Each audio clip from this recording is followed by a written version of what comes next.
आप सभी को मेरा प्रणाम। काम वासना मनुष्य को तभी परास्त करती है, तभी मनुष्य पर हावी होती है जब मनुष्य काम वासना के लिए कोई सहारा पहले से तैयार रखता है। आइए इस वीडियो में जानने की कोशिश करते हैं कि अगर आपको काम वासना को परास्त करना है, इस पर विजय पानी है, तो फिर ऐसा क्या करना होगा।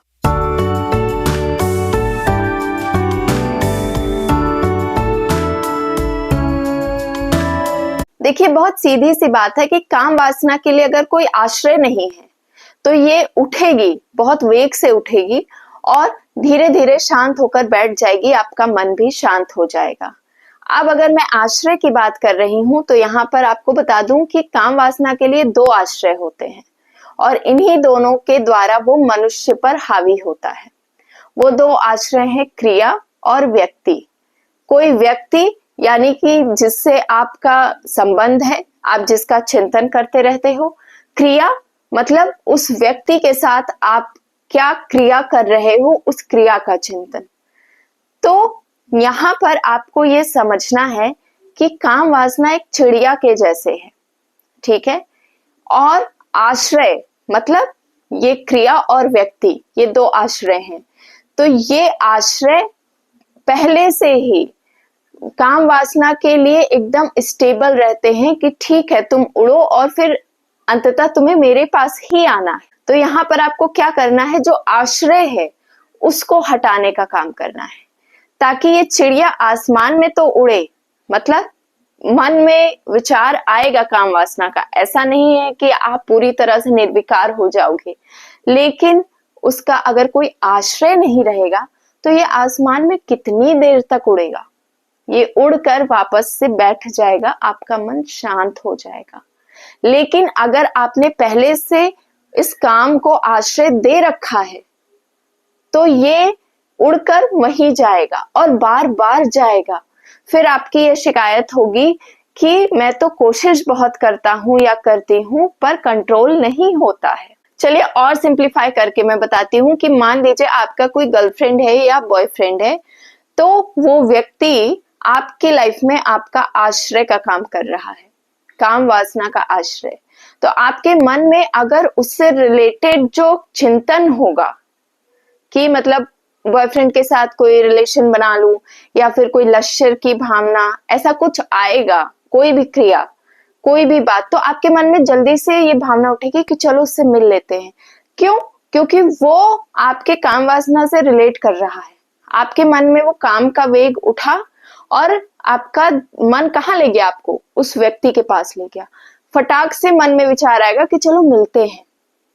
पर यहीं पर अगर आप वो आश्रय को काट दो तो वो विचार उठेगा तो, लेकिन वो कहीं जा नहीं पाएगा। आप आश्रय नहीं दे रखा है आपने, तो वो कहीं जाकर रुकेगा नहीं। ऐसे ही हम सब ने अपनी जिंदगी में कोई ना कोई आश्रय दे रखा है अपने काम के लिए, कि अगर हम दुखी होते हैं, अब ये सिर्फ गर्लफ्रेंड बॉयफ्रेंड की बात नहीं है, मान लीजिए बहुत सारी बुराइयां भी हैं, जैसे अल्कोहल है, सिगरेट है, ये सारी चीजें एक प्रकार का नशा है।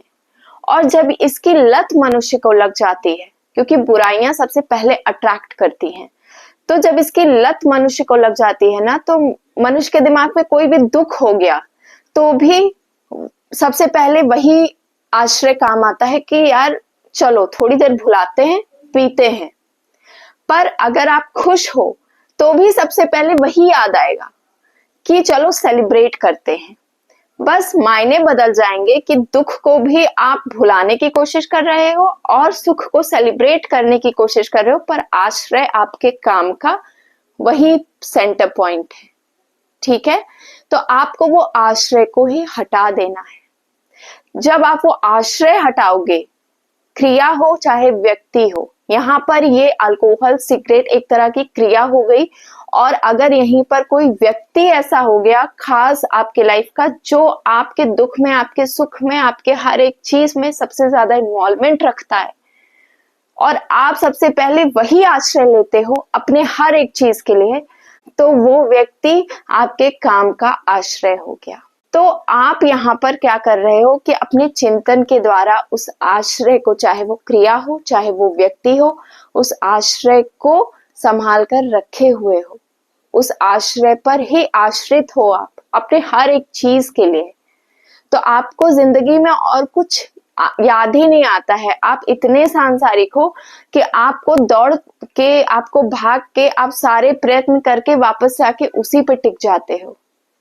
कई बार ऐसा होता है कि मनुष्य ये भी कहता है, अभी रिसेंटली मुझे मेरे एक व्यूअर ने कमेंट करके पूछा भी था कि मैम क्या मैं मेरे अंदर बहुत उत्तेजना हो रही है, क्या मैं इस एक प्रकार का ऐसा क्रिया कर लूं ताकि इससे मुझे शांति मिल जाएगी, फिर मैं अध्यात्म की तरफ बढ़ने की कोशिश करूंगा। तो यहाँ पर ये बहुत बड़ा मिस्टेक है, ब्लंडर है ये। क्योंकि कई बार ऐसा होता है कि ऐसा वेग आता है, काम वासना अपने चरम पर पहुंचती है और मन आपका उकसाता है कि इसके लिए आपको उस व्यक्ति का सहारा लेना है, अपनी जो चाहत है उसको पूरी करो, वो कर्म करो और अपने मन को शांत करो। पर होता क्या है, आप वो क्रिया करने जाओगे, उस व्यक्ति के पास जाओगे, आश्रय के पास, और आप वो क्रिया में इन्वॉल्व हो जाओगे, और वही एक क्षण होता है जब आप खुद को भ्रष्ट कर रहे हो। एक कहावत होती है कि खुद अपने आप से अपने पैरों पर कुल्हाड़ी मारना, अपने कर्म के द्वारा। आपके इस कर्म का जिम्मेदार कोई नहीं है, आप स्वतः ही अपने बुद्धि को, अपने कर्म को, सब चीज को भ्रष्ट कर रहे हो, और यही आपके आध्यात्म के मार्ग, ईश्वर प्राप्ति के मार्ग तक पहुंचने के लिए सबसे बड़ी बाधा है। ये जो आपको लगता है कि मैं एक बार कर लूं और शांति मिल जाएगी, मैं रिलैक्स फील करूंगा, ऐसा नहीं है।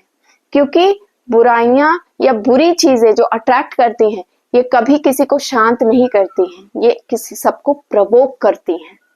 तो शांति पाने में और प्रवोक होने में डिफरेंस है। ये आपको दोबारा से और उत्तेजना भर देंगी कि आप और ज्यादा कर पाओ, ठीक है। तो वो आपको भजन मार्ग में जाने ही नहीं देंगी, वो आपको भजन करने ही नहीं देंगे। आप भजन करोगे, आपके मन में आएगा चलो एक बार और कर लेते हैं, एक बार और कर लेते हैं, फिर वही चीज चिंतन चलेगी और आश्रय बार बार आपको बुलाएगा। अब बात करें कि आपको काम वासना पर जीत कैसे हासिल होगी, क्योंकि हर व्यक्ति ने किसी न किसी आश्रय को चुन रखा है अपने काम वासना के लिए। तो यहाँ पर आपको करना क्या है जिससे कि आपका मार्ग बाधित ना हो, काम वासना पर आप विजय प्राप्त कर सको, ना कि वो आपको अपने अधीन कर सके। तो इसके लिए आपको करना है कि जो ये दो आश्रय हैं, व्यक्ति और क्रिया, इसको रिप्लेस कर देना है। किससे रिप्लेस करना है? जो व्यक्ति है इसको आप श्री हरि से रिप्लेस करो, परमपिता परमेश्वर से आप इसको रिप्लेस कर दो। और जो क्रिया है इसको आप चिंतन जो आप कर रहे हो ना, इसको आप चिंतन नहीं, कीर्तन में परिवर्तित करो। लाइक आपको चिंतन करना है तो श्री हरि का चिंतन करो, पर फिर भी आप बैठे हुए हो, आप चिंतन कर ही नहीं पा रहे हो, आपका मन वहां तक जा ही नहीं रहा है। तो अपने आप को ऐसे काम में लगाओ, ऐसे भजन में लगाओ, कुछ नहीं तो कोई कीर्तन लगा लो, या फिर ऐसे लोगों का संग करो जो काम वासना से दूर हैं, जो गुरु के सानिध्य में है, या जहां पर भी आपको श्री हरि नारायण का या किसी भी भगवान का जहां पर आपको कीर्तन सुनने मिल रहा है, आप वहां जाकर कुछ समय बिताना स्टार्ट करो। तो धीरे धीरे आपका मन में वो चीजें डेवलप होंगी, वो कीर्तन आपका मन सोक करेगा और वापस से उस पे भी पहले 5 मिनट चिंतन करेगा, 10 मिनट चिंतन करेगा, फिर उसके बाद धीरे धीरे उसको हैबिट होगी कि वो उस चीज को भी कैप्चर करके उस पे भी चिंतन करना स्टार्ट करेगा। तो अपने आप को कीर्तन में लगाना शुरू करिए अगर आप चिंतन नहीं कर पा रहे हैं तो, क्योंकि कीर्तन से ही चिंतन होगा, ठीक है। और आश्रय आपके श्री हरि नारायण होने चाहिए।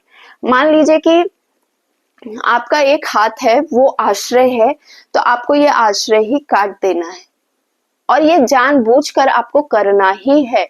क्योंकि जब तक आप उस आश्रय को नहीं हटाओगे तो ये जो काम वासना जो चिड़िया के रूप में है, ये बार बार उड़ेगी और बार बार जाकर वहीं बैठेगी। आप इसके लिए कुछ नहीं कर सकते। तो आपको उसके लिए वो स्थान ही खत्म कर देना है कि ये उड़े तो सही पर वापस अपनी जगह पर ही आकर बैठे। और ये कितना भी उड़ जाएगी, लेकिन उड़ते उड़ते वापस जब अपने मन में वापस आकर बैठेगी ना, तो आपको असीम शांति मिलेगी। बहुत बार उड़ेगी, ऐसा नहीं एक बार उड़ी फिर वापस आ गई, काम वासना उठी और फिर एक बार बैठ गई तो नहीं उठेगी दोबारा, ऐसा नहीं है। लेकिन ये बार बार करने से होगा, इसको प्रैक्टिस करना पड़ेगा। आई होप आप सबको वीडियो में समझ में आया होगा कि काम वासना का ये जो आश्रय है, क्रिया और व्यक्ति, इसको आपको अपने जीवन से हटाना है। क्योंकि अगर आपने नहीं हटाया तो आप इस काम वासना को नहीं रोक सकते। और आपकी ये जो शिकायत है कि मैं कोशिश करता हूं पर कर नहीं पाता क्योंकि मन साथ नहीं दे रहा, काम वासना साथ नहीं दे रही, तो आपकी ये जो शिकायत है कभी दूर नहीं होगी। अपना अनुभव जरूर बताइएगा मुझे कमेंट में। बाकी वीडियो आपको अच्छी लगी हो तो एक लाइक जरूर कर दीजिएगा। चैनल पर नए हैं तो सब्सक्राइब कर लीजिएगा। मिलती हूँ आपसे नए टॉपिक के साथ नए वीडियो में।